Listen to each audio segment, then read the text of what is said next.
मौलाना साहब जो YouTube channel ज़रूर subscribe कंदा। साईं हिकु शख़्स वटि जेकॾहिं समूरो पैसो व्याज जो आहे उन मां जेकॾहिं मस्जिद तामीरात कराई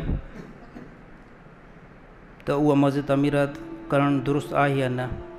न साईं, बिल्कुलु हराम जे पैसे खां त को बि नेकियो कमु न करे कोई बि बंदो।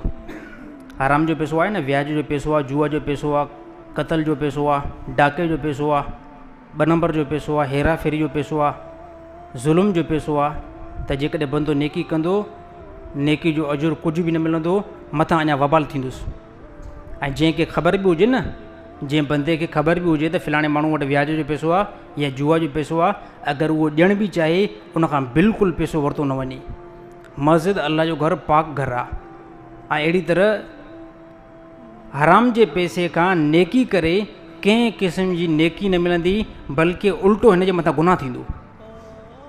उल्टो हिन जे मथां गुनाह, यानी जेकॾहिं हराम जे पैसे खां नेकी करे वरी इनखे पंहिंजी नेकी सम्झे, यानी हराम जे पैसे खे पोइ त दुरुस्त सम्झई न। छा थियो? हराम जे पैसे खे पोइ दुरुस्त सम्झई। ऐं यादि रहे, जंहिं बंदा जेके व्याजी बंदा पंहिंजी व्याज जे अंदरि जेकी क़ुर्बानी कई अथऊं न, उहा क़ुर्बानी बि कंहिं क़िस्म जी क़बूल न थी अथनि, कंहिं क़िस्म जी क़बूल न थी आहे। अलाह ताला पाक माल घुरंदो आहे। अलाह ताला फरमाए मूंखे पाक माल ॾियो। जेकॾहिं हराम जे पैसनि मां का बि नेकी कई अथव, उहा नेकी तव्हांजी अदा न आहे थी अल्लाह जे नज़दीक। इन जो सबूत नबी सल्लल्लाहु अलैहि वसल्लम जी ज़िंदगी खां, अहिड़ी तरह क़ुरान हकीम खां, अहिड़ी तरह अहादीस खां मिले थो त हराम जे पैसे खां का बि नेकी बंदो कंदो, नेकी न मिलंदी, अञा पकड़ थींदी न बंदे जी। अल्लाह ताला तमामु मुस्लमान खे हराम जे पैसे खां बचाए।